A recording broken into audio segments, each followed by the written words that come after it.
축복하며 우리 인사합시다. 영적인 것은 영적으로 분별합시다. 네, 뭐 눈에 보이는 문제를 보고 뭐 해결하려고 하면은 뭐 해결할 수 있겠죠. 만약에 내게 뭐 경제적 문제가 왔다 칩시다. 뭐 한 3천만 원이면은 해결할 수 있겠죠. 뭐 문제가 왔다 하면은. 그런데 내가 가지고 있는 능력 밖에 있는 문제가 생기게 되면 있잖아요. 사람들은 뭐 하냐면은 당장 왜라는 질문 또 어떻게라는 질문을 가지고 해결하려고 하거든요. 근데 그 문제가 한 번 오는 게 문제가 아니라 주기적으로 3년에 한 번씩, 2년에 한 번씩, 5년에 한 번씩 온다라고 봤을 때는 그거는 단순한 증상과 드러난 문제를 해결하는 게 중요한 게 아니라 그 근본이 바뀌지 않으면 안 되는 거거든요. 예를 들면은 그 다 술 드셔보셨잖아요. 네. 다 제 눈을 왜 다 피하시죠? 갑자기 드셔보시잖아요. 술 다 드실 수 있으니까요. 술 먹으면 있잖아요. 들어가는 건 똑같은 술인데 나오는 증상은 다 달라요.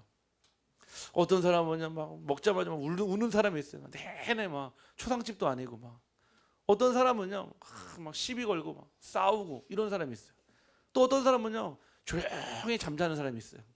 또 어떤 사람은 중간에 사라지는 사람도 있고요. 아니 들어간 건 술인데 똑같은 게 들어가는데 나오는 게 다 달라요. 무슨 얘기입니까? 영적 상태가 있다라는 거예요. 제가 마약 중독자들 만나면서 처음에는 마약에 집중했어요. 마약 왜 강력하잖아요. 뭐 우리 뭐 성도님 중에서는 뭐 안 계시겠지만은 뭐 저도 그런 경험이 없다마는 진짜 그 마약 하게 되면 있잖아요. 한 번의 그 사실 선택으로 평생이 망가지거든요. 사실은 요즘에는 옛날처럼 뭐 헤로인 또 필로폰 지나서 펜타닐 이런 것들은 실제 한 번만 먹어도 굉장한 중독력이 생기거든요. 처음에는 제가 할 때 마약에 막 집중했어요. 그런데 점점 시간 지나고 사람 만나고 현장 딱 들어갔는데 그 마약보다도 더 중요한 게 있다면요. 결국 영적 상태더라고요. 다만 통로를 도구를 마약을 삼았을 뿐이지 결국 드러나는 거예요. 드러나는 자기의 영적 상태가 있는 거예요. 아까 술을 비교를 해서 말씀드렸지만은 다 각자 개인마다 가지고 있는 영적 상태가 다 달라요. 그런데 오히려 중독자들은요 드러낸다고 그랬잖아요. 왜? 이미 벌써 뭐 어디죠? 법원 가서 판결 받아서 교도소 수감됐죠. 그 다음에 죄수복 입고 있죠. 더 이상 감출 게 없어요. 제가 지난번 대구 교도소 가지고 그 마약 재활 예방 교육 딱 하는데요. 진짜 앞에 앉아 있는 분이요 얼마나 순수한지 몰라요. 더 이상 감출 게 없어요. 자기는 뭐 죄인이고 죄수복 입고 마약하다가 15년, 20년 있는 분이니까요. 자기 인생 스토리를 쭉 얘기하는데 감출 게 없는 거예요. 자기 아버지도 마약 중독자, 자기 아들도 마약 중독자, 심지어는 아들을 교도소에서 만났네요. 아들도 마약 중독자, 자기도 마약 중독자, 이런 상태. 출소해서 가보면 있잖아요. 아내 도망가했죠, 자식 다 도망가했죠, 부모 다 버렸죠. 또 할 수밖에 없는 악순환이 계속 끊임없이.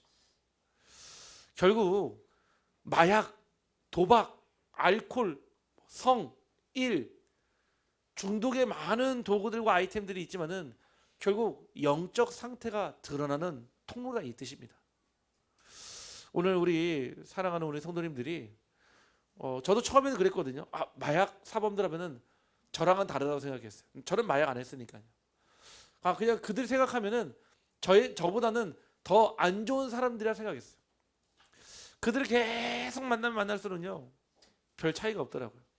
저들은 마약해서 저 자리에 앉아 있을 뿐이지 나는 마약하지 않고 이 자리에 앉아 있는 것 뿐이거든요. 사실은요. 오늘 우리가 진짜 하나님 앞에 버릴 것, 정말로 배설물로 여길 수밖에 없는 우리의 복음의 다른 것 발견되기를 주님의 이름으로 축복합니다. 그래서 반드시 영적인 일은 영적인 것으로 분별해야 돼요. 아무리 병원에서 그 마약을 치료하려고 해도요 치료가 안 돼요. 사실은요 거절해요. 마약 환자들은 이미 가지고 있는 그 기질과 성향 또 드러난 영적 상태가 있기 때문에 정신병원 가면 있잖아요. 제일 기피하는 1위가 누구냐? 마약 환자들이 마약 환자들. 이 사람들은요 약 안 하잖아요. 알코올 중독자도 마찬가지입니다. 술 안 먹으면요 정상이에요. 지극히 정상이에요. 그러면서 그런 얘기 하거든요. 아니 내가 술 먹어서 다른 사람한테 피해를 줬습니까? 아니 마약 해가지고 제가 다른 사람한테 피해를 줬습니까? 이게 왜 범죄가 되죠? 맞는 말이잖아요. 아니 다른 사람을 때리기를 했습니까? 해코지를 했습니까? 나 혼자 막 그냥 환각에 취해서 쾌락에 타락에 빠진 것뿐인데 그 사람들은 그렇게 생각하거든요. 많은 사람들이요 육신적인 부분으로 그 문제를 보니까요 치료해야 된다, 가둬놔야 된다, 아니면요 약을 줘가지고 잠재시켜야 된다. 해결이 안 돼요. 법원에서는요 마약했어? 땅땅땅 3년. 두 번째는 땅땅땅 5년. 그 역할이에요. 병원에서는요 해결 안 돼. 가둬놔. 약 엄청 세게 때려가지고요 늘 완전히 정신 몽롱하게 만들어 놓는 거예요. 그게 지금 현재 전 세계에서 아니 저 미국과 유럽에서 우리나라보다 훨씬 더 뛰어난데 왜 저 마약 문제 해결 못합니까? 왜 정신병 문제 해결 못합니까? 영적인 병이기 때문에 해결이 안 되는 거예요. 근데 그 병을 가지고요 같이 살아가고 있어요.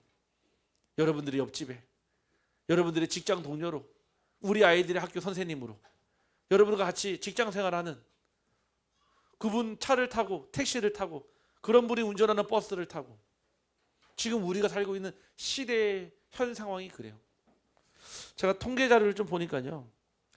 아까 오전에 말씀드린 대로 우리나라에서 제일 많이 지금 만들어진 약, 사람들이 제일 많이 사는 약 감기약이 아니에요. 진통제가 아니에요. 항불안제. 불안하니까요 먹는 거예요. 그러면은 불안한 게 치료가 되냐? 아니에요. 그 생각에서요 잠시 잠깐 망각하게 만들어져요. 그 약을 먹는다고 해결되는 게 아니라 내 자신만 스스로 그 생각에서 떨어질 뿐이지 해결이 안 되는 거예요. 계속 먹어야 되는 거예요. 근데 이 약도 내성이 있거든요. 안 되니까 처음에 하나를 먹었을 때는 안정이 왔는데 자꾸 먹으니까요 한 알이 두 알 되고 두 알이 세 알 되고 세 알이 네 알 되고 뭐 약사분들은 아실 거예요. 모든 약에는요 반드시 그에 따라오는 후유증이 있어요. 모든 약에는요. 그 어떤 약도 세상에는 완전한 약이 없어요. 딱 하나. 네, 구약, 신약, 언약 빼놓고는. 네, 구약, 신약, 언약 빼놓고는요. 세상에 만들어진 모든 약은요 반대로 다 따라오는 후유증이 있어요. 그러다 보니까요 세상에서 막 치료하려고 세상에서 막 해결을 못해요. 불가능합니다. 그런데 교회마저도 이 일을 하지 않으면 교회마저도 이 눈을 뜨지 못하면 있잖아요. 그 문제가요 교회 안으로. 이번에 어떤 분 만나서 잠깐 풀어봤는데 교회 좀 큰 교회예요. 교회 안 화장실 안에서요 약을 주고받은 거예요. 네, 교회 안 화장실에서. 왜냐면은 그 뽕쟁이들은 알거든요. 다 눈빛만 봐도 심지어는 그 냄새도 있어요. 염산 비슷한 냄새. 눈빛만 봐도 딱 알거든요. 교회 화장실에서 돈 주고 약 교환하고. 교회가요 마약의 거래처가 됐어요. 왜 가능한 줄 아십니까? 교회라고 하면은 설마 교회에서 그런 일이 있겠어? 교회 안에서요 그것과 함께 성매매도 알선이 되어지고 이미요 교회 안에 그 문제들이 들어와 있어요. 이미 와 있는데 우리가 교회는 거룩하다, 교회는 성결하다, 교회는 정결하다. 진짜 그렇습니까? 그래서 저는 어떻게 해야 우리가 그냥 거룩한 교회를 만들고 성결한 교회를 만들고가 아니라 진짜 복음 아니면 안 되는 우리가 그 영적 상태를 완전히 벗어버리고 하나님이 원하시는 그 새 사람의 이름으로 영적 변화를 볼 수 있을까? 좀 그걸 기도하면서 좀 이번 주 강단 말씀과 또 앞으로 우리 교회에 일어날 그 응답의 여정을 같이 보기를 원합니다. 제가 한 7살 때, 8살 때 관심이 많았어요. 어디에 관심이 많았냐면은 돈이요. 어릴 때부터 제가 좀 돈을 밝혔습니다. 네. 근데 뭐가 궁금하냐면은 어떤 분은 10%를 딱 하는데 원하는 거를 마음껏 사는 분이 있는가 반면에 어떤 분은 보니까요 늘 항상 조금씩 사는 분이 있는 거예요. 근데 그때 당시에는요 신용카드보다도 돈으로 화폐로 들고 다니니까요. 뭐 저희 가정은 부유한 그런 환경은 아니었거든요. 사실은 부족하다고 맞겠죠. 그건 늘 항상 저는 그 환경을 볼 때마다 왜 저 친구는 늘 항상 이만큼 살 수 있는데 나는 이만큼밖에 못 살까? 그게 제가 7살 때 그게 딱 들어왔어요. 7살 때. 그러다 딱 보니까 두 번째 본 게 있어요. 어떤 사람들이 물건을 슈퍼에다 갖다 줬는데 돈을 주는 거예요. 그게 뭐였냐면요. 맥주병, 소주병, 델몬트 주스병. 네. 그 중에 최고는 델몬트 주스병이에요. 아무리 뭐 소주병, 맥주병 가져와도 안 돼요. 델몬트병 하나만 가져오면 500원이라고 500원. 제가 볼 때는요. 신세계가 열린 거라. 7살 때요. 그래서 제가 이제 살고 있는 그 동네에 딱 보니까 약간 좀 이렇게 제 나이 또래인데 아직 이 돈을 모르는 애들이 있었어요. 돈을 모르는 애들. 예. 그런 애들을 한 3명을 불렀어요. 이름도 기억나요. 한 명 대현이라고 해서 대현이라고. 아마 걔가 집사님 아들인가 했던 것 같은데 한 명은 목사님 아들이었던 것 같기도 하고. 그 친구를 딱 불러 모아가지고 제가 얘기를 했어요. 내가 보니까 저 병을 갖다가 슈퍼를 갖다 주면 돈을 주더라. 우리 저걸로 과자를 사 먹자라고 얘기를 하니까 이 친구들이 과자는 먹고 싶은데 그 병이 어딘지 모르잖아요. 그래서 내가 너한테 미션을 줄게.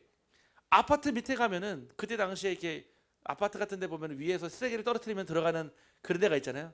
거기를 잘 보면은 그 병들이 들어있기도 해. 아파트가 총 10몇 개 동이 있는데 너는 1동부터 3동, 너는 4동부터 6동, 나는 9동부터 내가 갈게. 사실은 9동까지밖에 없었거든요. 그 친구들을 7살밖에 안 되는데요.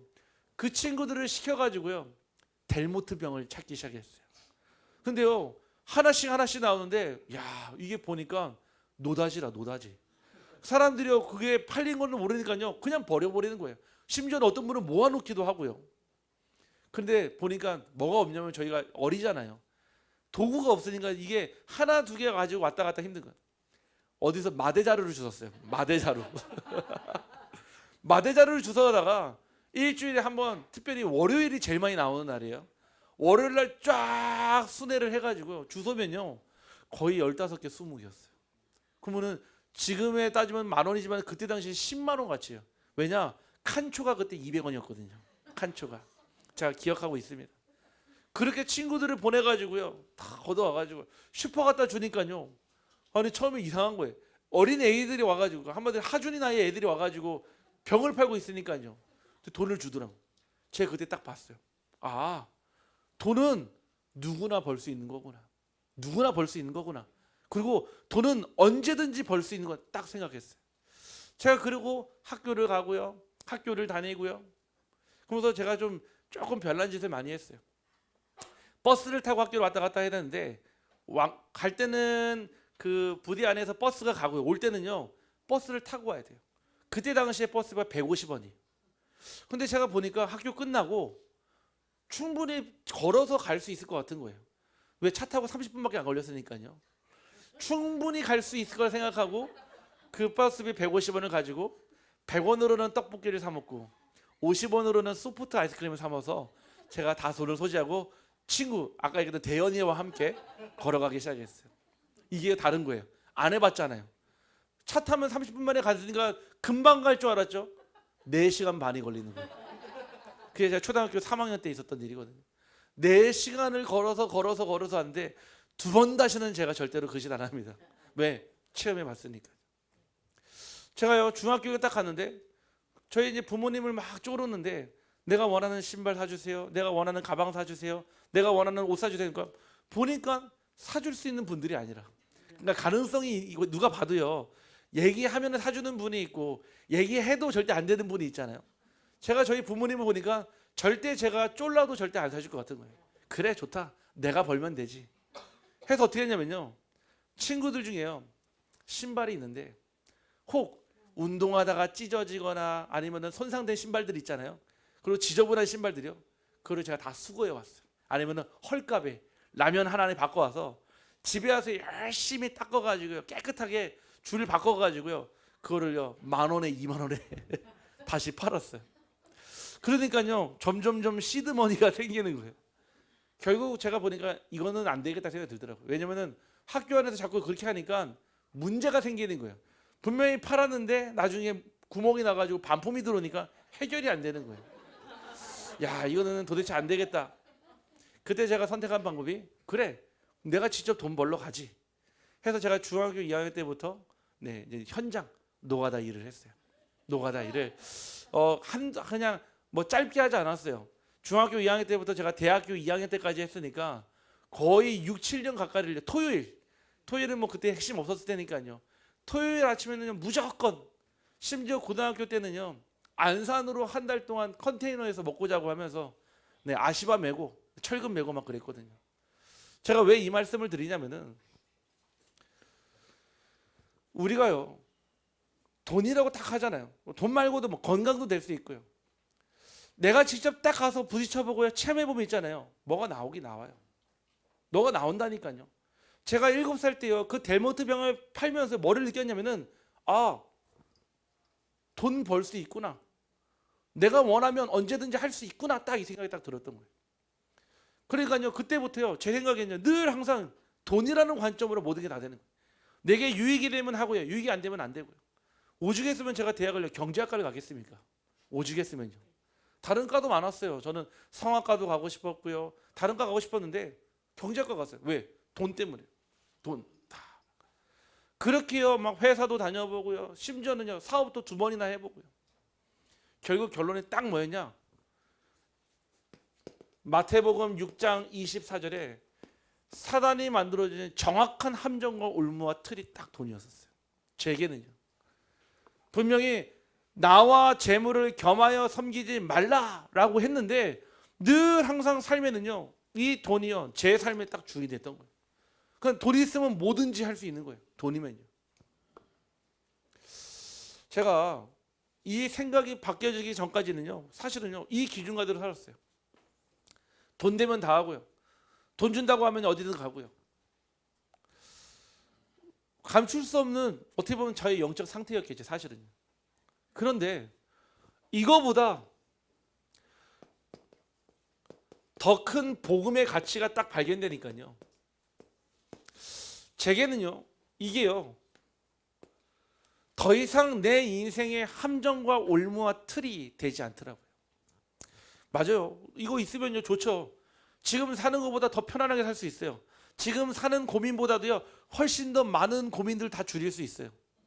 그런데 그게요 나의 영적인 상태를 볼 때는요 오히려 그게 더 진짜 좋은 일만은 아니더라고요. 지금요 알코올 중독이 우리나라에 153만 명이래요.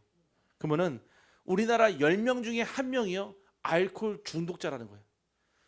알코올 중독자. 우리 교회 이만한 숫자를 봐도 지금 이 자리 안에 6명, 7명이 알코올 중독자라는 얘기인 거예요. 지금요. 도박 중독이요. 숫자가 좀 억울해요. 237만 명. 도박 중독자. 더 많아요. 거의요. 합법이 아니라 불법과 도박 또 여러 가지 사설, 도박 중독으로 힘들어하는 사람 엄청 많습니다. 특별히 알코올보다 이 도박이 더 무서운 거는요. 가정 경제를 무너뜨려 버려요. 그냥 알코올은요. 본인이 술 먹잖아요. 그래봤자 뭐 얼마 됩니까? 한 돈만 원이면요. 술 취하잖아요. 도박은 그게 아니에요. 집 팔고 땅 팔고요. 담보 잡히고요. 신용 맡기고요. 237만 명 현재 등록되어 있는 마약 중독은요. 작년에 2만 명이 잡혔어요. 2만 명. 잡힌 사람이 2만 명이면요. 흔히 그 법무부에서는요. 암수율이라고 그래요. 이거를 잡힌 사람이 2만 명이면 그 뒤에 이미 하고 있는 사람은요. 최소 28배. 그럼 56만 명이에요. 최대 100배. 몇 명이죠? 200만 명. 200만 명. 현재 일어나고 있는데 계속 뉴스 틀어보세요. 누가 그 마약 본래 운반하다 잡히고 2kg다 3kg다 이게 몇만 명 분이다 나오잖아요. 지금. 자살 충동은요. 인구의 15%가 자살 충동을 느낀 적이 있다고 설문조사 나왔어요. 그 중에 매년마다 12,000명이 자살을 하고 있어요. 이거를 하루 일수로 따지자면 하루에 32명씩 자살을 해요. 시간으로 따지면요. 지금도 이 순간에도요. 1.3명씩 뛰어내리고 있어요. 지금 이 순간에도요. 오늘 오전부터 지금까지요. 벌써 16명 가까이 지금 자살했어요. 오늘. 네. 다만 우리가 내 안에 우리 집 안에 우리 현장에 이런 일이 일어나지 않으니까요, 모르게 하는 거예요. 아까 말씀드렸죠. 사단은요, 모르게 한다니까요. 지금 영적인 네피림의 시대에 우리가 살고 있는데 사단은요, 괜찮다 이거예요. 괜찮어. 그거 남의 문제잖아. 남의 이야기잖아. 그냥 너는 이렇게 살면 돼. 계속 모르게 만들어요. 사단은요. 그래서 오늘 오전에 말씀을 같이 나눈 이 영적 사실을 우리가 바로 알아야죠. 우리가 영적인 존재인 것을 망각하지 않습니다. 자꾸 사단은요, 우리가 영적인 존재라는 것을 까먹게 만들어요. 무엇을 먹을까? 무엇을 마실까? 무엇을 입을까? 무엇을 위해 살까? 계속 육신의 삶으로요, 우리의 마음과 생각을 계속 만지니까요, 계속 그 사실만 전달하니까 우리는 까먹어요. 영적 존재라는 걸, 하나님과 함께할 때 행복한 존재라는 걸 우리 이미 아는데도요, 당장요 우리의 삶에 돌아가면요, 학교에 가면, 직장에 가면 있잖아요, 나도 모르는 사이에 그 네피림의 문화에 그대로 같이 들어가는 거예요. 왜 전도가 안 되냐고 얘기했을 때요, 저는 현장의 문제라고 생각하지 않습니다. 왜 우리 가정이 복음화되지 않습니까? 했을 때는 저는 그 가정의 문제라고 보지 않아요. 무엇이죠? 나 개인의 영적 상태예요. 나 개인의 영적 상태가 되어 있지 않으니까요, 일어날 수 없는 전도를 어떻게 말합니까? 나 제 자신의 영적 상태가 살릴 수 없는데 누구를 어떻게 살릴 수 있겠습니까? 어떤 분은 막 남편을 두고 기도한대요. 제가 그 말씀을 들으면서요, 남편 돌아오길 원하면 있잖아요, 내 자신이 바뀌면 돼요. 우리 자녀들이 돌아오길 바랍니까? 부모가 바뀌면 돼요. 부모가 돌아오길 원합니까? 자녀만 바뀌면 돼요. 오늘 오신 우리 복성강 사장님이 갈 때 하시더라고요. 다음 주에 올 때는 새끼를 쳐서 오겠대요. 그래서 새끼를 가서 결혼 안 했는데 누구야 하니까 어머니 모시고 간다 하더라고요. 제가 올 때는 오실 것 같아. 왜요? 아들 바뀌면요, 그 우리 성도님 바뀌지 않겠습니까? 마지막 보루 아니겠습니까? 보루. 네. 우리는 자꾸요 외부의 문제로 봐요. 나 아닌 다른 사람의 문제로 봐요. 환경의 문제로 봐요. 아니에요. 내 문제. 우리 한번 옆 사람을 조용히 깨우며 우리 축복합시다. 제 문제입니다. 네, 네. 우리 한 번 더 고백합시다. 네 문제입니다. 당신 문제입니다. 네, 네. 맞아요. 근데 이거를요 자꾸 사단이 까먹게 만들어요. 그러니까요, 니 때문에, 쟤 때문에, 얘 때문에 막 자꾸 그렇게 하다가 시간 다 보냈잖아요. 살릴 줄도 모르고요, 어떻게 살아나는 줄도 모르고요.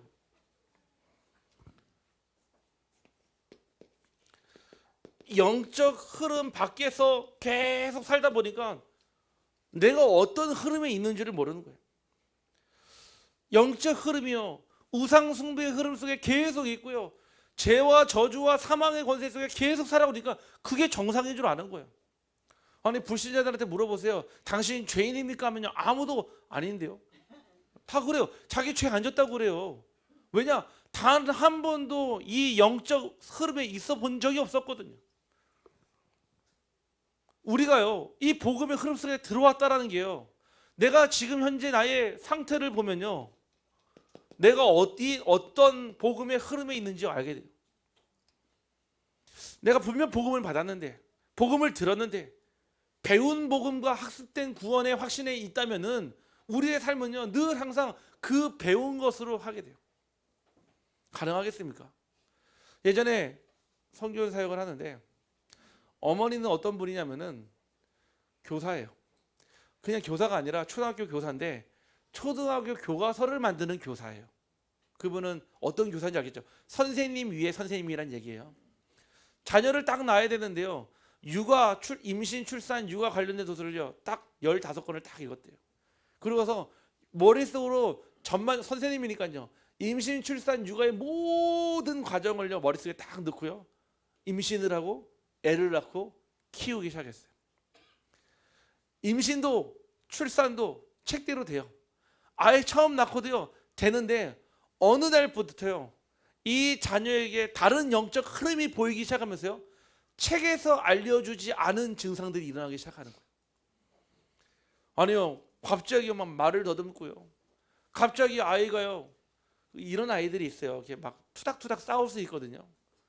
이 아이의 특징은 뭐냐면은 싸운다 했을 때는 꼬집어요. 근데 꼬집는데 그냥 꼬집는 게 아니라 살이 뜯어질 때까지 꼬집어요. 이게 참 이게 무서운 게 아이가 그런 딱 그걸 가지고 딱 하니까요 안에 문제가 생기는 거예요. 그 중에 한 명이 저희 아이가 피해자가 돼가지고 지금도 그 등에 상처가 있거든요. 그냥 꼬집는 정도가 아니라 살을 뜯어내가지고요 피멍이 들었어요. 6살짜리 5살짜리 아이가. 제가 딱 보면서 아 그래 저는 영적 문제자인데 그 어머니는요 책에서 알려주지 않은 그 상태를 보면서 이해가 안 되기 시작한 거예요. 그러면서 아이에게 더 큰 영적인 문제가 딱 드러났어요. 성과 관련된 6살짜리 아이에게요. 딱 그 문제가 드러났는데요 이 아버지는요 인정한 거야. 정신문제라고. 정신문제라고. 그 아이를 데리고 정신병원에 가겠다는 거예요. 정신병원에. 결국은요 그 어머니가 책에서 배운 책에서 알려주지 않은 그 내용이 해결되지 않아서 저를 찾아왔어요. 찾아와가지고요 상담하면서요. 우리는 알고 있었지만 얘기 안 했거든요. 먼저 얘기를 하더라고요. 그래가지고 조용히 얘기해 줬어요. 얘기해 주니까요 이 어머니가요 딱 인정을 하시는 거예요. 어린이집에서 교회에서 또 집에서 똑같은 일들이 일어나는 거예요. 그 아버지를 설득을 해가지고 딱 6개월만 저 목사님 사모님한테 맡겨서 진짜 우리 아이 좀 치유할 수 있도록 하면 안 되겠냐. 결국 6개월이라는 그 제한된 시간을 주어지고요 했어요. 그 선생님은요 무엇을 몰랐냐면은 책에서 알려주지 않은 영적 흐름을 몰랐어요. 우상 숭배와 지식과 사상과 가지고 있는 배경이 우상된다는 사실을 모르고요 책에서 알려준 대로 임신하고 출산하고 육아했을 뿐인데 이 문제를 몰랐던 거예요. 진짜 감사한 거는요 이 6개월에 그 엄마가 올인해 버렸어요. 그리고 저희도 같이 올인했고요. 당연히 영적 근원이 치유되니까요 보여지는 증상까지도 치유가 빨리 됐어요. 그 증상뿐만 아니라 그 가정과 가문 특별히 그 아버지가 더 깊은 복음 속으로 하나님의 능력을 체험하는 시간표가 됐어요. 지금요 신앙생활 너무 잘해요. 특별히 다민족 외국인 사역 하는데 그 아버지 엘리트거든요. 아주 그런 부분들 도와주고요. 그 어머니도 후대 사역 지금 정말 잘하고 있습니다. 세상에서 말하지 않는 영적 흐름, 이미 우리의 인생의 삶의 나의 영적인 상태에 드러나 있는 그 흐름을 바꾸지 않으면 있잖아요. 나도 모르는 사이에 우리 후대들도 똑같이 그 흐름대로 끌려가게 돼 있어요. 그러면서요 분명히 일어나길 원하지만 이 영적 변화가 언제 어디서 변할지 우리는 아무도 모르거든요. 분명 다메섹에서 하나님께서 바울을 부르셨을 때 바울아 바울아 그랬거든요. 부르셨습니다. 왜 나를 핍박하느냐 그랬거든요. 바울은 한 번도 하나님을 핍박한 적이 없어요. 왜요? 그는 하나님을 섬기는 사람인데요. 바울 앞에 나타난 사람은요 누구예요? 하나님이란 말이에요. 사실 바울 입장에서는 억울해요. 하나님을 한 번도 핍박한 적이 없으니까요. 누구를 핍박했죠? 예수님을 핍박했잖아요. 몰랐던 거예요. 예수 그리스도가 하나님이심을 몰랐던 거예요. 사실은 그가요 유대 사상에 로마 사상에 율법 사상의 흐름 속에 있다가 다메섹에서요 진짜 그리스도를 만나버린 거예요. 뭐가 되죠? 그날 이후로요 그의 인생은요 증인의 여정이 된 거예요. 뭐 우리 성도님 가운데는 없겠죠. 뭐 대충 신앙생활 하거나 아니면은 우리 성도님 가운데 그냥 재미삼아 하는 분은 한 분도 안 계시겠죠. 저는 그걸 믿거든요. 그런데 반대로요 진짜로 내 인생에 하나님 하실 일을 두고 내가 영적 존재인 걸 알고 영적 흐름 바꾸는 그 한삼으로 내가 하나님 앞에 내 인생 오늘 찬양한 것처럼 사나 죽으나 오직 그리스도로 증인의 여정 갈 성도님들 일어나기를 주님의 이름으로 축복합니다. 네, 우리가 이것도 아니고 저것도 아니고 하는 신앙생활하면은 그 라오디게아 교회를 그렇게 불렀어요. 저거는 차가운 것도 아니고 뜨거운 것도 아니고 미지근해서 뱉어버리고 싶다라고 성경에 표현되어 있더라고요. 분명 복음은 아는데 진짜 오직 예수 그리스도 외에는 해결책이 없는데 우리의 현실을 바라보면은 사실은 이 흐름 바꾸는 그 영적 상태를 볼 때는 부족한 게 너무 많거든요. 솔직한 얘기로 경제도 가지고 있는 능력도 배경도 사람도. 그런데 하나님은 그것과 상관없이 우리를 영적 변화와 함께 증인의 여정으로 가기를 원하시거든요. 저는 오늘 이 말씀을 듣고 있는 우리 성도님 가운데 하나님, 내가 오늘 그 한 사람 되기를 원합니다. 정말로 복음의 모든 것을 배설물로 여겨버리고 정말 하나님 앞서 보여주신 저 부르심의 향을 향하여 표대를 향하여 내가 달려가게 하여 주옵소서. 오늘 그 결단하는 한 사람 나오기를 주님의 이름으로 축복합니다. 그래서 알아야 돼요. 우리의 삶 가운데 이미 와 있는 네피림의 영적 배경을요, 여러분들이 먼저 잘 알고 있어야 돼요. 그래야죠 이 눈으로 여러분들의 경제도, 여러분들의 자녀도, 여러분들의 업도, 여러분들의 가정도, 여러분들의 모든 상황들을요 이 눈으로 봐야 돼요. 아니 이미 벌써요 세상은요 감지했어요. 정치, 경제, 문화, 사상, 교육, 요즘에 드러나는 모든 일들이요 이제 영적인 것과 관련되어 있다고 다 알고 있어요. 사람들이요 이제 이미 알기 때문에 무엇을 찾아가죠? 결국은요 이 명상, 기운동, 기체조 이거 하면서 뭐 하기 시작하냐면은 이제 영적인 것에 눈을 막 뜨기 시작했어요. 이미 오래전부터 있었어요. 지금 현재 초등학교나 중학교, 고등학교에서 뭐 하냐면요 아침에 명상해요. 조용하게 노래 틀어주고요 5분, 10분, 15분, 20분 학교 정규 커리큘럼이 그렇게 돼 있어요. 커리큘럼 자체가 명상하도록 명상. 이미 군부대에도요 지금 우리나라에 50만 그 군 장병들이 매일 아침마다 뭐하냐 명상한다니까요. 이미요 정치, 경제, 문화, 사회가요 이 영적인 눈을 뜨고 있는데 어떤 눈을 뜨고 있습니까? 네피림의 눈을 뜨고 있는 거예요. 이 네피림은요 어디로 들어왔습니까? 지금 우리가 먹고 마시는 세상 속으로 들어왔습니다. 방금 말씀드린 대로 정치, 경제, 문화, 사회, 교육까지요. 사단이 관여하지 않은 곳이 없어요. 이 흑암과 혼돈과 공허가 안 들어간 곳이 없어요. 모든 세상 속으로 다 들어왔어요. 그러니까요 사실은 우리 랩런트들이 진짜 언약의 눈 가지고 이거 안 가지고 가만히 있잖아요. 아무리 좋은 하버드를 보내고 옥스퍼드를 보내도요 100% 무너집니다. 이미 옥스퍼드, 하버드 다 이거 하고 있는데요. 이거 안 하면 할 수가 없는데요. 세상 속으로 네피림 문화가 완전히 들어왔어요. 하나님의 아들들이 사람의 딸들을 보고 사랑에 빠지고 결혼하며 육신의 사랑을 얘기하는 게 아니에요. 세상의 네피림 속에 완전히 젖어들었다는 거예요.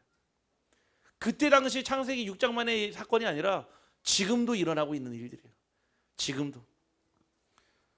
이 네피림의 영적 배경이 어디로 들어왔습니까? 가정 속으로. 누구에게요? 부모에게요. 부부에게요. 자녀와 후손들에게요. 지금요 그 어느 때보다도 가정 위기 시대예요. 2000년대부터 시작해가지고요 그 어느 때보다도 가정이 제일 위태로운 시기가 언제냐? 지금이에요. 요즘에 TV를 딱 틀면 있잖아요. 저는 TV를 많이 보진 않는데 계속 나오는 게 있어요. 막 이혼 무슨 캠프 뭐 고딩 엄마 아빠 뭐 요즘에는요 뭐든지 외국인 부부까지 나와서 상담받더라고요. 이제는요 황혼 그 이혼 때문에 지금요 뭐 어떤 채널인지 상관없이요 다 다른 게 뭐냐? 가정이에요. 금쪽 같은 내 새끼. 이제 지금 나타난 문제가 아니라니까요. 이미 오래전부터 있었던 문제인데 더 이상 건드려줄 데가 없으니까요 세상의 방송이 뭐하죠? 그 가정의 네피림을요 돈벌이 삼고 있잖아요. 그 가정의 네피림 문제를 가지고 뭐하고 있어요? 세상에 사단이 이용하는 12가지 문제 올무로 딱 붙잡고 있잖아요. 지금도 그 오은영 박사님 책이 막 불티나게 팔려요. 사실은 보면 도움돼요. 감출 수 없는 영적인 문제들 있잖아요. 감출 수 없는 영적 문제. 가정마다 일어나는 문제들이요. 이 가정 속으로 네피림의 영적 배경이 딱 들어오니까요. 부부가, 자녀가, 후대가요. 완전히 처참히 무너지는 시대에 살고 있는 거예요. 아무리 해결하려고요. 여행 같이 가고요. 용돈 많이 주고요. 해보세요. 하면 할수록요. 이 갈등의 골이 더 깊어져요. 즉 하나님으로만 채울 수 있는 이것을요. 물질로 채우려고 하니까요. 가면 갈수록요. 그 물질로 인해서 더 갈등의 골이 깊어져요. 결국 가장 근접하게는요, 우리의 영혼 속으로 들어왔습니다. 내가 보고 내가 듣고 내가 말하는 의식 속으로요. 나도 모르게 내 안에 쌓여져가는 무의식 속으로요. 그 가운데 내 안에 오래된 상처로, 오래된 PTSD로 자꾸 쌓여지는 그 잠재 의식과 더 깊은 영혼 속에 네피림이 들어왔습니다.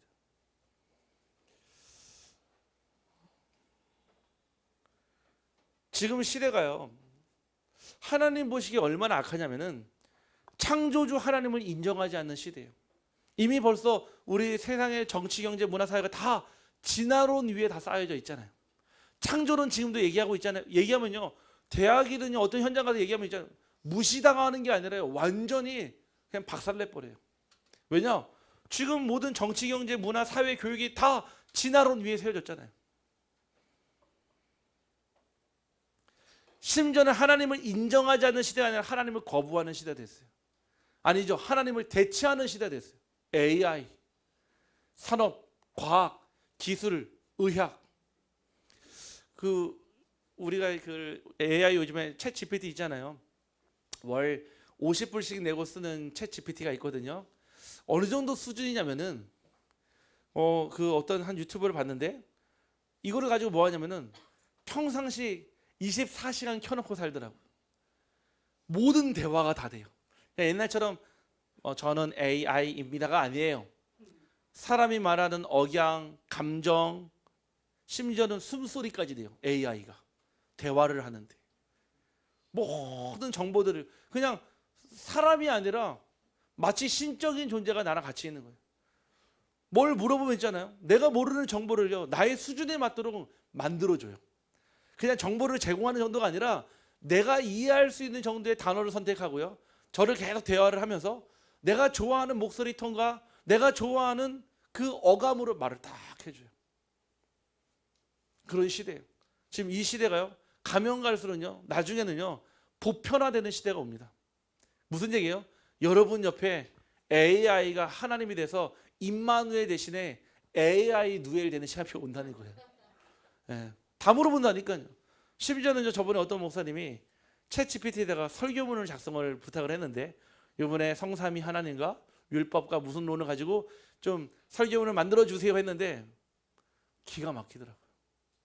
그 설교문 제가 한번 쭉 읽어봤거든요.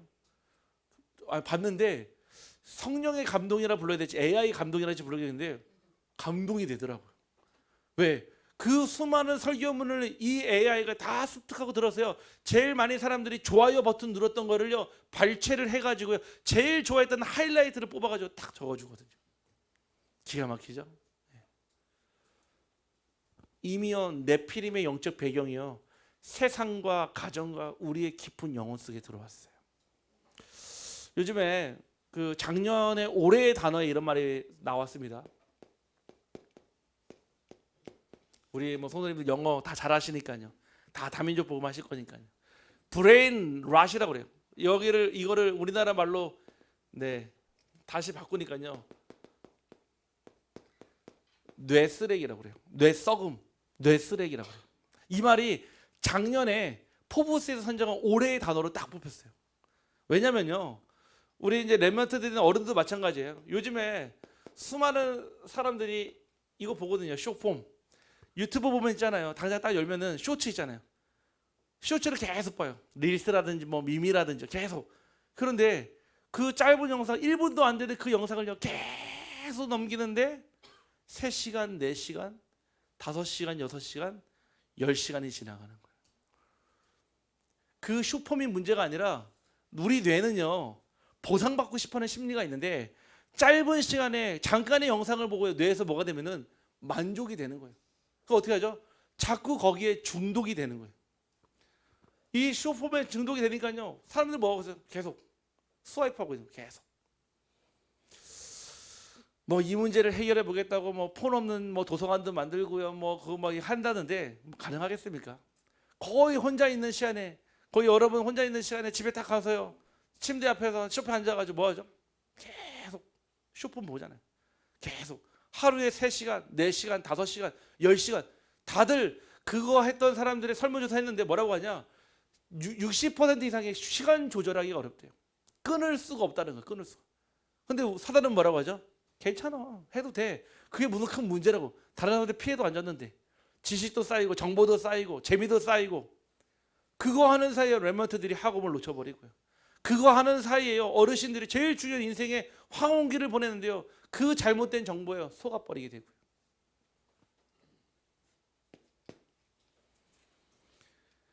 이미 세상의 네프림의 이 영적 배경을 알고요. 여러분들이요. 자녀를 대하는 거랑 이 영적 배경을 알고 여러분의 부모님을 대하는 거랑 이 영적 배경을 알고 여러분들의 직장인을 대하는 거랑은 다르겠죠. 이미 이 속에서 빠져나오지 못하고 있다니까요. 그래서 우리에게 주신 것이 바로 반대로 방주의 영적 배경을 주셨습니다. 방주가 무엇입니까? 이 네피림 시대에 다른 게 아니에요. 방주 속에 들어가기만 하면 산다는 거예요. 아니 얼마나 쉽고 간단합니까? 그런데도 못 들어갔다니까요. 안 들어갔다니까요. 왜냐? 사람들은요 몰라요. 이런 문제가 계속 와요. 마약 중독, 정신병 문제, 자살 시대. 아무리 제가 이렇게 얘기했잖아요. 지금도 사람들 뛰어내리다 하더라도요. 당장 우리 집에 우리 가정에 일어난 일 아니면요. 사실은요 관심 없어요. 아이고 어떡해가 끝이에요. 내 집에서 일어나지 않으면요. 사실은요 그렇게 크게 상관 안 해요. 이 그리스도 안으로 들어올 때 진짜 그리스도 안에 있을 때 세상의 그 어떤 풍파와 심지어는 40주야 비가 내리는데도 전혀 상관이 없었습니다. 그게 그리스도라. 무엇입니까? 창세기 3장 15절에 여자의 후손이 그 방주였고요. 출애굽기 3장 18절에 희생제사가 그 방주였고요. 이사야서 7장 14절에 보라 처녀가 잉태하여 아들을 낳으리니 그의 이름을 임마누엘이라 하라. 그 임마누엘이 방주였고요.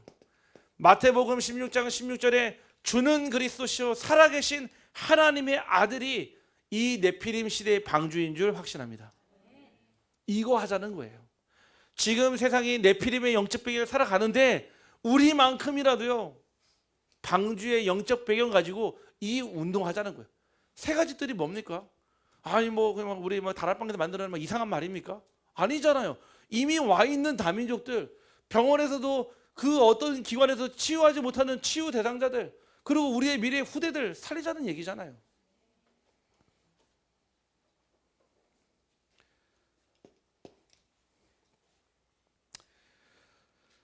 창세기 7장 21절에서 22절에요.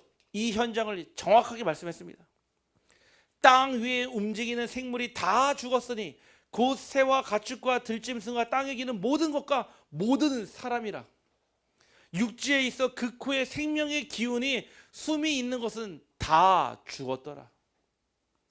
저는요 그 말씀 보면서 무슨 생각이냐, 지금 시대랑 똑같아요. 이 시대는요 영적 사망의 시대예요. 사실은요 제가 이 부분을 표현할 때마다 사실은 제 마음에 거부감 드는데 그래도 저는 말할 수밖에 없어요. 영적으로 죽어 있다니까요. 하나님을 만나지 못한, 주의 성령을 받지 못한 모든 영은 다 죽어 있어요. 아무리 사랑하는 아내라도요, 아무리 사랑하는 부모님이라도요, 죽어 있는 상태예요. 죽어 있는 상태. 여러분들 시체랑 같이 살 수 있습니까? 여러분들 시체랑 같이 밥 먹을 수 있습니까? 성경의 말씀에 코에 숨이 붙어있는 모든 존재는요, 사람이든 동물이든 다 죽었다고 써있잖아요. 그게 지금 시대인 거예요. 영적 사망의 시대인 거예요. 이 시대에요, 하나님께서 저와 여러분을요 부르시고 어떻게 하시길 원하시냐. 창세기 8장 16절에서 17절 말씀에 너는 내 아내와 내 아들들과 내 며느리들과 함께 방주에서 나오고 너와 함께한 모든 혈육 있는 생물 곧 새와 가축과 땅에 기는 모든 것을 다 이끌어내라. 이것들이 땅에서 생육하고 땅에서 번성하리라 하시매. 오늘 저와 여러분이 하나님이 택하신 시간표에 방주에서 나와서 2, 3, 7, 5천 종족 살리는 셋돌 운동하기를 간절히 소원합니다. 평생 방주에 사는 게 아니에요. 지금의 우리 그리스도 안에서요, 하나님은요 이 그리스도의 생명을 가지고 우리는 그 방주 밖으로 아무도 가지 못하는 노바디 현장으로 저주지대, 재앙지대, 사각지대, 복음 말하면 안 되는 그 지대에 오직 복음 말하기를 간절히 소원하십니다. 근데 제한됐어요. 여기 이렇게 나옵니다. 생육과 번성만 나와요. 원래 28절에서는요 생육, 번성, 충만과 정복, 다스림이라고 했거든요. 네피림 사건 이후에요 인간에게는요 생육과 번성만 주어졌어요. 정복과 다스림과 충만은 사라졌거든요. 무슨 뜻일까요? 앞으로 열려질 성령 시대에 하나님 아니면 안 되는, 그래서 구약 시대는요 사실은 어떻게 보면은 정말로 복음이 사라졌다가 회복됐다가 사라졌다가 회복되는 그 과정의 연속이거든요. 결국 예수 그리스도가 오시고 십자가와 부활의 사건으로 완전히 하나님은 하나님의 일을 끝낸 줄 확신합니다. 그래서 저와 여러분이요 지금 이 시대의 복음으로 충만하며 복음으로 현장을 정복하며 2, 3, 7, 5천 종족을 복음으로 다스리는 응답이 있기를 간절히 소원합니다. 기도하세요. 여러분의 업을 두고요. 하나님, 나의 업이 단순하게 그냥 먹고 사는 데만 만족하는 업이 아니라 생육하고 번성하고 충만하고 정복하고 다스리는 업 되게 해달라고요.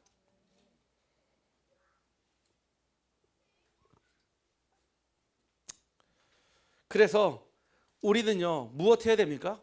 결국 영적으로 분별해야 돼요.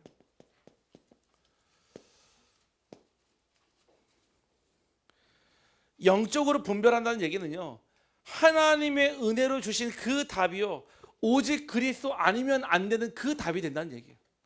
전에도요 저도 어릴 때부터 복음을 들었기 때문에 그냥 그리스도가 답인 줄 알았어요.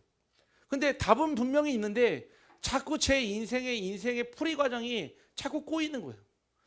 계속 제 인생으로 그 복음이 답이 안 되는 거예요. 돈 내도 복음이 안 돼요. 성공해도 안 돼요. 제가 예전에는 정말 답답한 적이 많았어요. 분명히 복음이 답이 맞는데 제 인생은 답이 안 되는 거예요. 당장 내가 고민하고 있는 문제 답이 안 되는 거예요. 왜 그렇죠? 내 영적 상태인 거예요. 모든 영적인 것을요 육신적으로만 해석하니까 아, 이 말씀 들었어? 아, 그럼 잘 될 거야. 아, 이 말씀 들었어? 아, 하나님 축복 주실 거야. 그 뜻이 아니잖아요. 영적인 것은 영적으로 분별할 수 있는 눈이 있어야 돼요.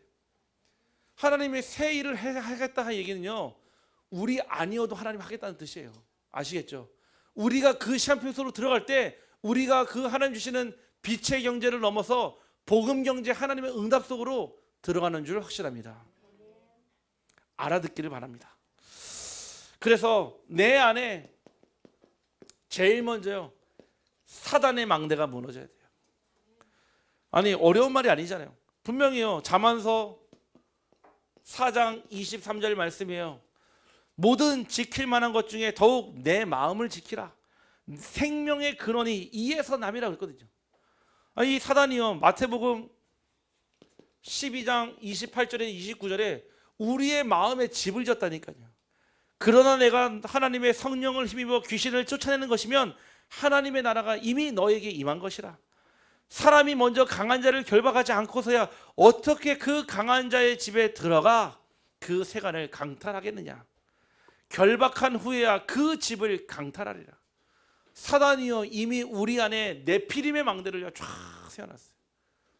분명히 복음 받고 구원 받았는데 이미 내 안에 복음 안에 잘못된 각인 뿌리 체질에 이 사단의 망대가요 딱 세워있으니까요 이 사단의 망대가 무너지고요 오직 그리스도의 영원한 망대가 세워질 줄 확신합니다. 내 안에요 지금까지 하나님을 하나님으로 바라보지 못했고 여러 가지 쓴 뿌리로요 버릴 것으로요 만들어진 그 망대가 있잖아요. 그거를요 완전히 버려버리는 거예요. 박살내버리는 거예요.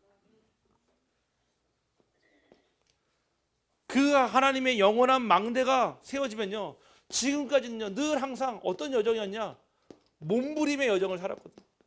막 성령인도 받으려고 몸부림치고요, 막 살아보겠다고 막 몸부림치고요, 살아남아 보겠다고 막 몸부림치는데 안 되는 거예요. 그런데 영원한 하나님의 망대가 딱 세니까요 어떻게 되냐, 아 내가 살아가는 것이 아니라 보좌의 힘을 주시는 보좌의 여정을 가는 거구나.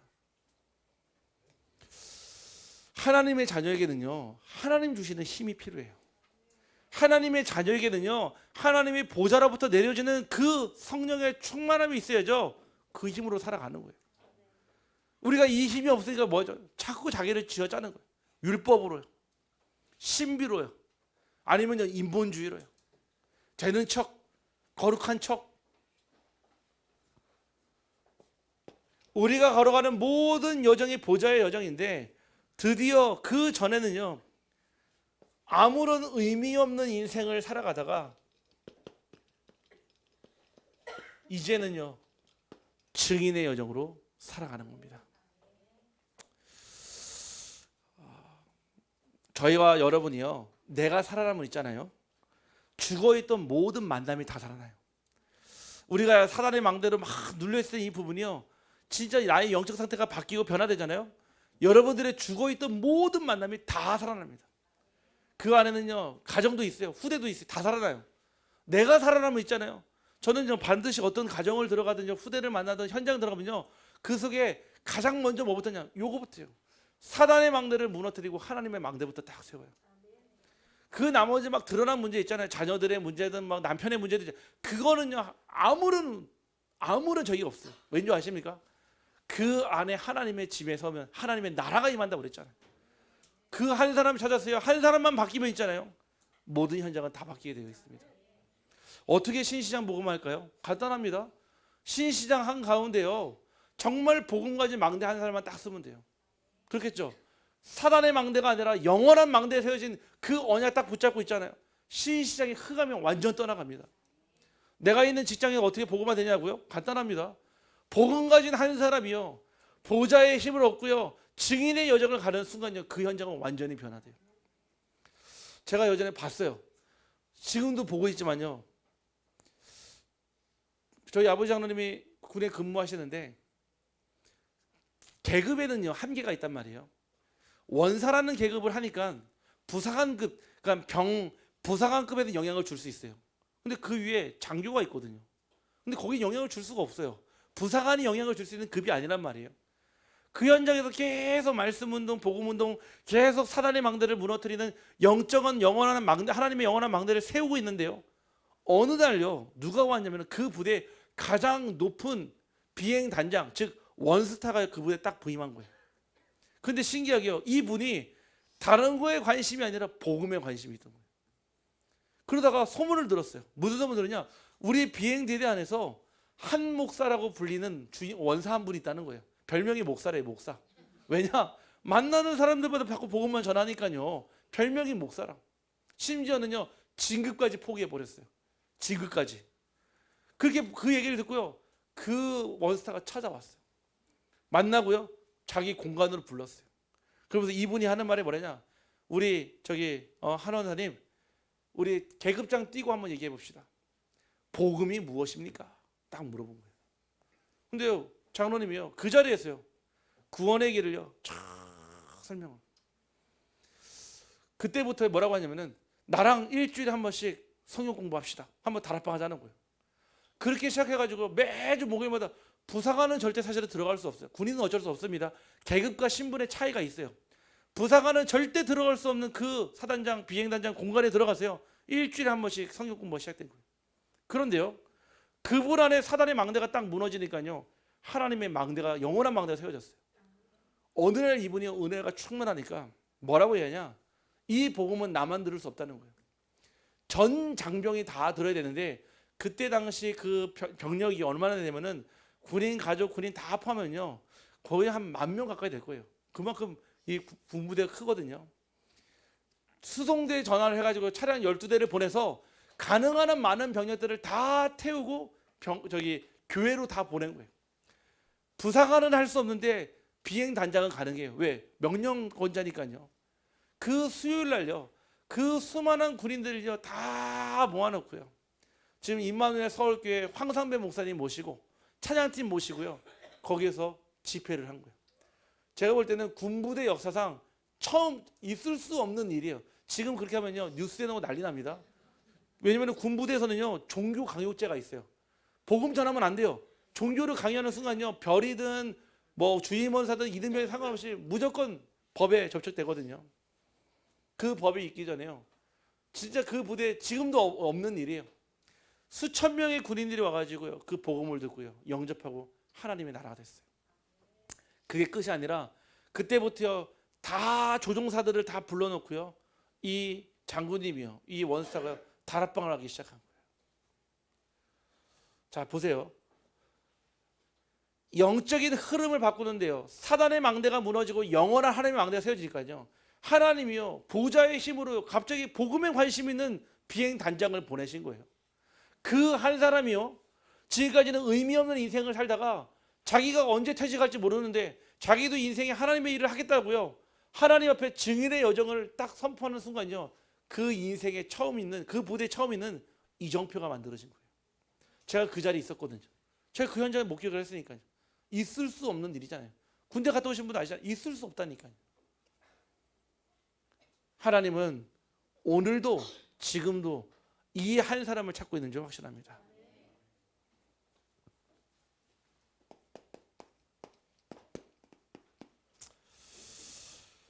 결국 오늘 말씀이에요. 우리는 세상의 영을 받지 않았다고 그랬어요. 우리가 받은 성령은요. 세상의 그 말도 안 되는 미혹하는 영이 아니에요. 세상의 그 이단의 영, 세상의 그 무속의 영을 받은 게 아니란 말이에요. 하나님으로부터 직접 내려온 우리는 성령을 받은 줄 확신합니다.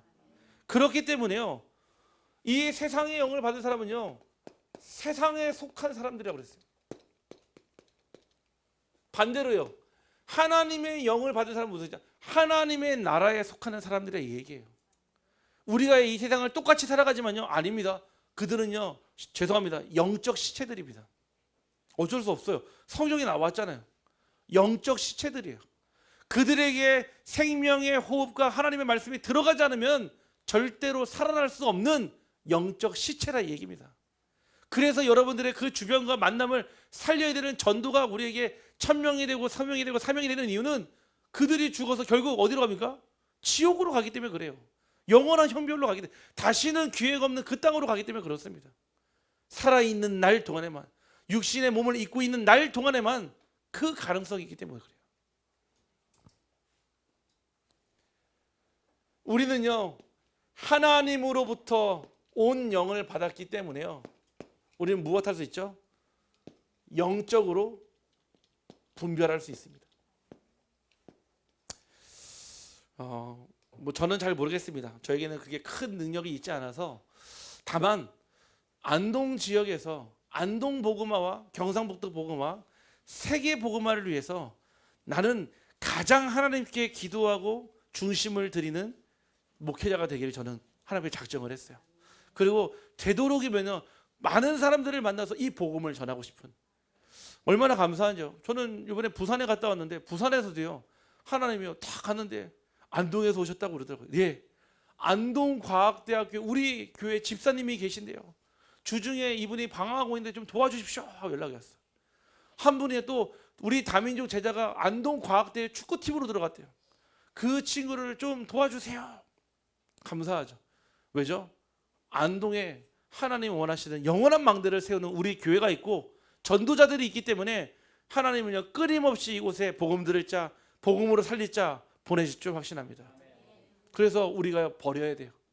자꾸 옛것 가지고 하려고 하니까 안 되는 거는 빨리 그래서 버릴 때는 확실하게 버려야 돼요. 우리 한 번 더 고백합시다. 버릴 때 제대로 버립시다. 네. 분리수거 잘 하셔야 돼요. 네, 분리수거 잘 하셔야 돼요. 아니 진짜 복음 안에 잘못된 가기뿌리 상처 버리세요. 제가 우리 손영준 선생님 말씀드렸어요. 어제도요.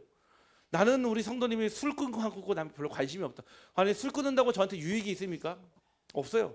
술을 먹어도 되고 술 안 먹어도 상관없다고 그랬어요. 왜냐? 그리스도는 모든 문제 해결자니까요. 아니 술 먹으면 그리스도 아닙니까? 담배 피면 그리스도 아닙니까? 마약하면 그리스도 아닙니까? 아니잖아요. 우리는 자꾸요 하나님의 영적인 말씀을 육신적으로만 하니까요 어떻게 해야 돼요? 율법으로 정죄하고 판단하고. 만약에 예전 같으면 진짜 보수면요 들어오면 안 돼요. 어디 감히 알코올 중독자가 그러지 않겠습니까? 그 누구도 상관이 없는 거예요. 알코올 중독자든요 도박 중독자든요 마약 중독자든요. 제가 말씀드리잖아요. 제가 그들 갔을 때는요, 처음에는요, 저보다 사실은요, 좀 나랑 다른 사람들을 생각했어요. 솔직한 말로. 만나면 만날수록요, 제가 더 부끄러워져요. 왜? 그들은 그래도 솔직하거든요. 다만 하나님 앞에가 아니라 법 앞에 부끄러울 뿐이지, 저들은요, 솔직하게 다 얘기합니다. 자기 인생의 모든 문제를. 근데 우리는 그렇지 않거든요. 복음 하면서도요, 포장해요. 복음 하면서요, 내려놓지 못해요. 오히려 그 복음으로 자기를 더 강화시켜요. 그런데 하나님은 한 번도 그들을 통해 하나님의 일을 하신 적이 없습니다. 오늘 우리 이 말씀을 다 붙잡고 진짜 우리 성도님들이 그래, 버릴 것 하나만 내도 찾으세요. 내가 진짜 복음에 내가 주장했던 거, 내가 복음에 내가 정말 관심이 있었던 거, 복음에 내가 집착했던 거, 중독했던 거, 진짜 그리스도 이름으로 내려놓을 때 하나님은 여러분들에게 이미 주신 나의 영적인 상태와 변화와 그 증거 주실 줄 확신합니다. 기도하겠습니다. 하나님 감사합니다.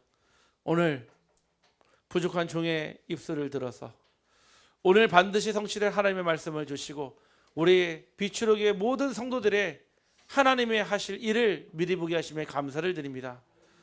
분명 저 부르심의 상을 위하여 달려가라고 말씀하셨는데 달려가지 못하고 기어가거나 머뭇거렸던 우리를 하나님 앞에 회개하며 내려놓습니다. 정말 복음이 맞고 저 안에 사단의 망대를 무너뜨릴 영원한 하나님의 망대를 가진 몸부림치는 인생이 아니라 하나님 주시는 보좌의 힘을 가지고 살아가는 그 인생 되게 하시고 의미 없는 인생을 사는 것이 아니라 이정표의 증인의 여정을 가게 하여 주옵소서. 오늘 이 언약의 말씀을 붙잡고 정말 하나님께서 주시는 현장 가운데서 오직 그리스도의 망대를 세우게 하여 주옵소서. 예수 그리스도 이름으로 기도하옵나이다.